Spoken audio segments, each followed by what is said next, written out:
Hello, everybody, and welcome back to A Writer's Starting Line. My name is Katie, and I'm trying to become an author.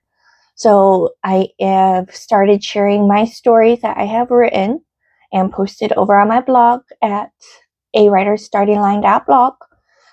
And I want to share them here with you as well, speaking them out loud, because sometimes people just prefer to listen to stories rather than read them. This story was from the writing prompt, Fairy Tales. Fairies have invaded our world. Tell a story. So I kind of took this from the Abandoned Island story that has already been posted, and I expanded on that. Where has the island come from? Why is it the way it is? So this is technically the second story in the lineup of 2, 3. So second story of 4 with 2 additional kind of background. I took inspiration from a couple other stories as well. Once I have all of these recorded and posted, I will put them in a playlist, so you should hopefully be able to find them there. And this was posted on the blog back on August 27th and September 3rd of 2025. I split it up into 2 parts because it was 2,100 words, and I kind of put a max on my blog of about 1,000 words, depending on the story. Simply because us as humans only have so much of an attention span, and I wanted to make sure that the entire story was being read, not just the first half of it. So I did split it up, but reading it out loud takes a little less time. So I'm going to post this as one video for you, looking for a second part. So with that said, I would like to introduce you to a few new characters. Maribelle, Michael, and Edgar in this story in particular. So I hope you enjoy. This is called Gathering Fear. Maribelle was excited to finally be allowed to explore the new world. Her people had been in this world for a few months now, and almost all of her friends had been allowed to go gather fear for resources. But she had been deemed not ready. Maribelle gathered just as much as all the other fairies. However, she is the future leader. She was created right before their move to this new world. So Maribelle was only allowed to go now with supervision from Edgar, an elder fairy who was to be on her future council. These fairies came from another dimension. They had to leave after they finally killed off every other living creature. These fairies survived off of others' fears. It didn't matter what the creature was. If it could feel, the fairies could gather that fear. Once gathered, it became the fairies' life essence. They did not eat, breathe, or even reproduce. Everything they were came from the fear they gathered. Michael, a human, had always been an imaginative young boy. He believed in monsters, witches, goblins, and all other magical creatures you could think of. But he was also scared of them as well. He did grow out of it as he became a teenager, but they were just replaced by other fears. His mother, Edith, had tried everything she could to help him as he grew up, and currently Michael is on an anxiety medicine and in therapy to cope with his fears. Maribelle liked this world. She could feel the fear radiating from every living thing.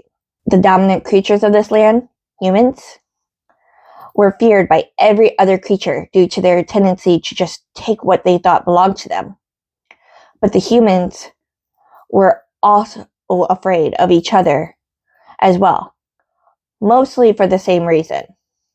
Maribelle and Edgar were gathering the fear of some birds in a pond. Maribelle felt a tug of power from a nearby human dwelling. Edgar was hesitant about going to investigate. Humans were not yet aware of them, and the tribes were gathering enough fear from the other creatures to last some time. Maribelle was preparing to reunite the tribes that got separated in their move from their previous dimension. But Edgar also needed to see what powers Maribelle possessed, so he agreed to let her follow her instinct. Michael woke from a nightmare. His mother always told him he would grow out of these two, but they were still a nightly occurrence. And the panic attacks that followed lasted almost an hour each. He reached over for his medicine, hoping to head off the attack, but that's when he started to hear whispering. It started out in the distance and seemed to be moving closer. He couldn't make out what was being said. It was so quiet. When it sounded like it was at the window, Michael tried his breathing exercises to help calm his mind. But the whispering was just becoming stronger.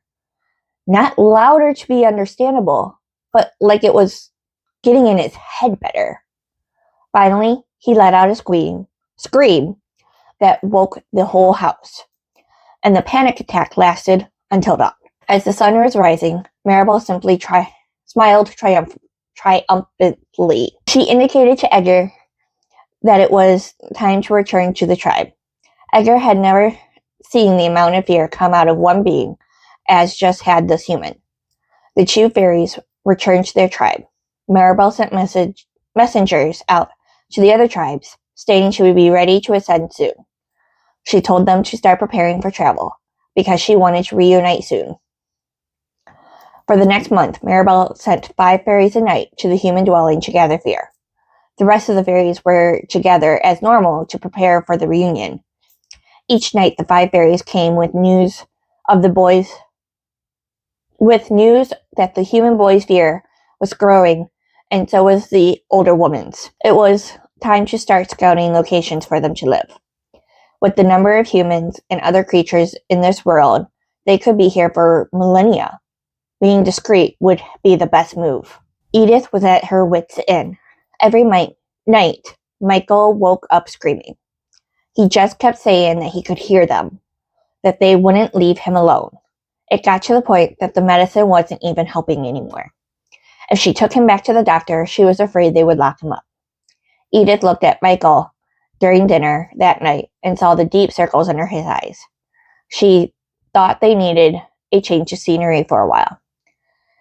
That island off the shore belonged to her, and Michael used to love going there. She suggested a trip, and Michael agreed, hoping that maybe they could find some sleep there.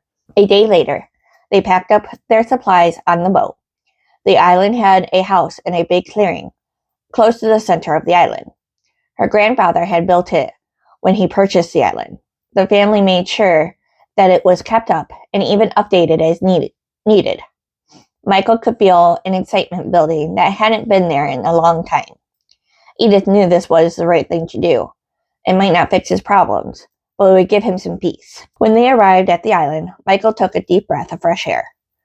He was so tired he wanted to go straight for a nap, but he knew his mother needed help with the supplies. They unloaded the boat and took everything to the house.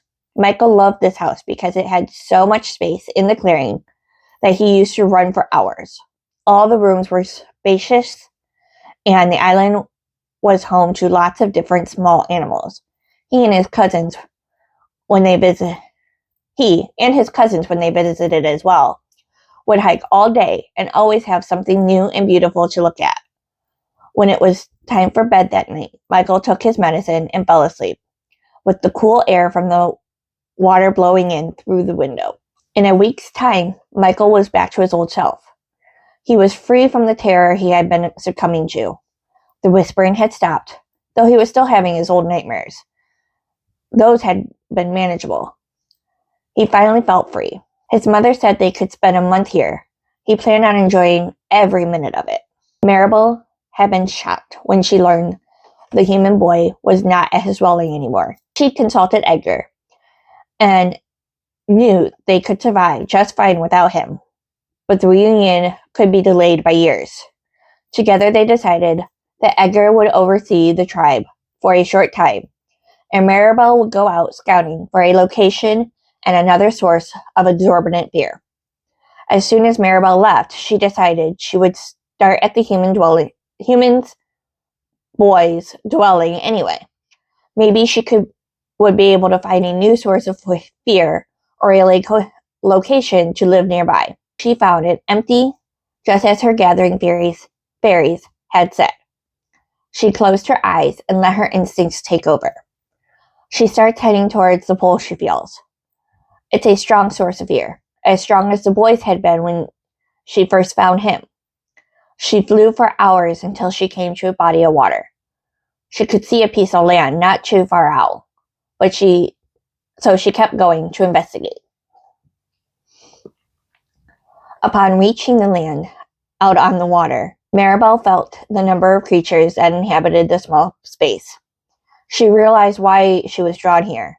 The same force that pulled her to the human dwelling had also pulled her here. She needed to find the source.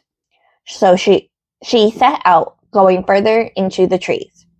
She kept following that pull, knowing it would be the thing that answered all her questions. In no time at all, she had come upon a clearing with another large human dwelling. It is where she was being led to. Upon reaching the dwelling, she found the humans, the boy and the older woman, and her excitement rose. Rather than gather right now, she decided to sit and watch. She did just that for weeks. Michael couldn't believe how much better he was feeling. Edith had started to prepare for their return home the next day. Michael decided to go on one last hike to the center of the island. There was a large willow tree that he and his cousin used to make a fort under. Michael didn't know he was being followed. Maribelle had been following him around every day when he ventured out. There was so much room on this island that all her people can live here comfortably. They would be close to the mainland so that venturing to gather fear sources would be easy journeys. And now this tree the human boy led her to would provide adequate cover from the elements this world produces. She would need to call her fairies to her, but after so long of watching the humans, she needs a boost of fear energy. She would wait for tonight and gather from this human again. Michael woke with a start. This isn't real. This can't happen again.